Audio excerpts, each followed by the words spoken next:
What's up, YouTube? Capital G here. The Phantom Knights are back. You guys remember when PK Fire and Phantom Knight builds were all the rage during the Art V era, and they were actually doing well on like the regional level and the YCS circuit and whatnot. We could be heading back down that path because PKs, obviously they're getting a lot of new supports in the upcoming Phantom Rage booster sets, and they are actually looking pretty legitimate. Now, PKs have always had the ability to go into those rank 3 monsters, but now that they're getting even more rank ups and more plays, they're going to be able to go for pretty much like one shots, and they can also use things like Cherubini, which you guys know Burning Abyss and Phantom Knights, they basically use each other's cards. So you guys will see two completely different duels with two completely different results. The first duel will show you some of the power of the PK turn 1 play, and the second duel will show you guys how well PKs can actually grind. And that's something that they've always been able to do. Whether they have Bardiche or not, PKs can always grind very hard. So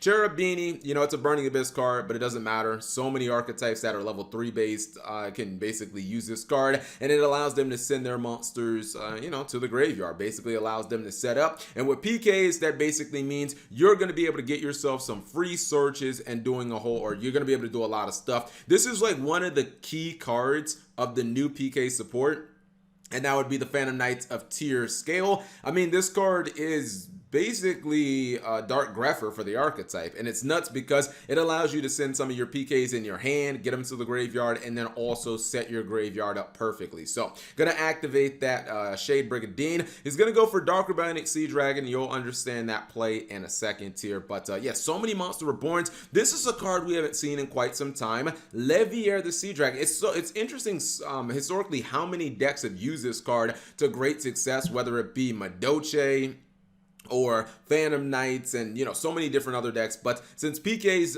banished so many of their monsters for effects, obviously only for that, he's gonna go for Verde Anaconda, but not done yet. I'm gonna get that Red Eyes Dart Dragoon on field, and then during his opponent's turn, he has the ability to use the rank up, the new rank up card, the rank up Phantom Knights Force, and this is going to allow him to take his Dark Rebellion Sea Dragon and go for like a Dark Requiem Dragon, which, you know, this wasn't a play that you would have been able to do before, but now you can go for that. You can get a whole bunch of negations, and basically, because it has so many materials on it, this technically can be like 4 negates, because you got 3 negates in the Dark Requiem Dragon. Keep in mind, not a hard once per turn on this guy. So if your opponent doesn't have like an impermanence or a forbidden card, you know, like Chalice, or, you know, just one forbidden drop, something like that, this card could actually just win you the duel. And then you have Dragoon of Red Eyes, I guess theoretically, to negate the other stuff. So he's gonna try to activate some of those blue monsters in hand, but I'm just being honest, I don't see any of that stuff resolving. His opponent is going to scoop it up. He knew that he still had 2 more negates to play through, and I mean, at best, probably could have tried to take out Verde Anaconda, but if you don't get rid of Dark Requiem or Dragoon of Red Eyes, then your chances of winning are just slim, because Dragoon of Red Eyes is just going to be, you know, it's going to be another negation if you allow them to get another draw off. Anyways, you guys will see some of the grind power that the PK archetype has. He's going to be doing against gadgets with Infinitrax, and this gadget deck actually impressed me with some of the plays. Going to go for that Gigan X turn 1, getting himself a search of, okay, that's Symphonic Warrior guitars. I was going to call it bases, but no, that's something else. Anyways, Mike's is on field. Usually when I see Mike's, I see people go for like Cyber Dragon Infinity and whatnot, but he's not done. He's actually going to go for all those rank 4s, another Gigan X. By the way, if you guys ever want to know why Shockmaster is banned, it's because of decks like Gadgets. Putting his 2 gadgets in the back row, then he's going to activate Boot Up Order Gear Charge, and this is going to summon both of them. So yeah, if you guys ever wondered, like, this would be an instant Shockmaster right there. Oh goodness, that'd be super fun, right? Your opponent just drops Shockmaster on you. Now, I thought that he had won the game, because even though he's making a blind Abyss Dweller, Abyss Dweller kind of messes up the Phantom Knight deck. Obviously, you can't activate any of the danger monsters in the graveyard, and then PKs need to banish themselves, the spells and everything needs to banish. So you're just, you know, you're basically just gonna lose. On top of that, icing on the cake, activates the Avarice turn. I love Pot of Avarice, man. I wish Avarice would see more play. I'm so glad that that card got banned. So yeah, it's looking like a very strong turn 1 for the gadget player, and I was like, I don't really know what he can do here. I mean, if he could go for Exciton Knight, obviously that would be the play, but yeah, Exciton Knight is not a rank 3. You know, Break Sword's cute, but even if you activated its effect, it wouldn't Monster Reborn itself because of Dweller. He did take out the Dweller, which is fine, but I feel like the damage has already been done. Now he is going to activate this big boy right here, the Boot Up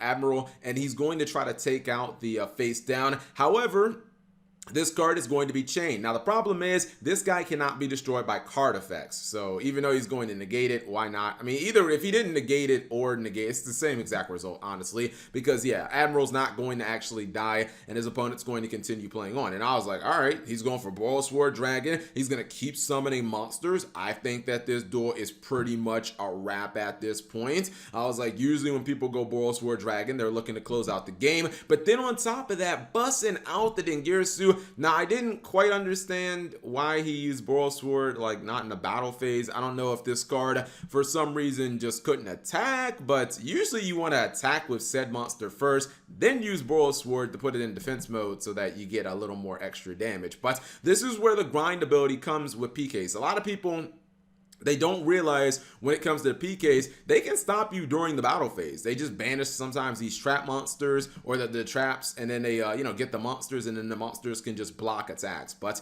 it's not going to be as good as, you know, you might imagine, because it's like, all right, this is the comeback point, but not quite. He's playing Burial from a different dimension because PKs banish a lot of their monsters, so why not put him back? And I was like, oh man, all he did was just summon Ancient Cloak in defense mode. All right, I guess it's just a GG no re, because I don't see him surviving another turn. But here comes the 200 IQ play. He's going to target the back row, which he actually gets. He gets the launch for Freezies. And when he tries to go into battle phase, I mean, seriously, it's not like he's going to stop all of this on board. This is why you got to play Tornado Dragon, people. Tornado Dragon is still an important card. Nobody plays it anymore. And that's what happens when you don't play Tornado Dragon. Your opponent goes Fog Blade, targets their own Ancient Cloak. Now you can't attack it.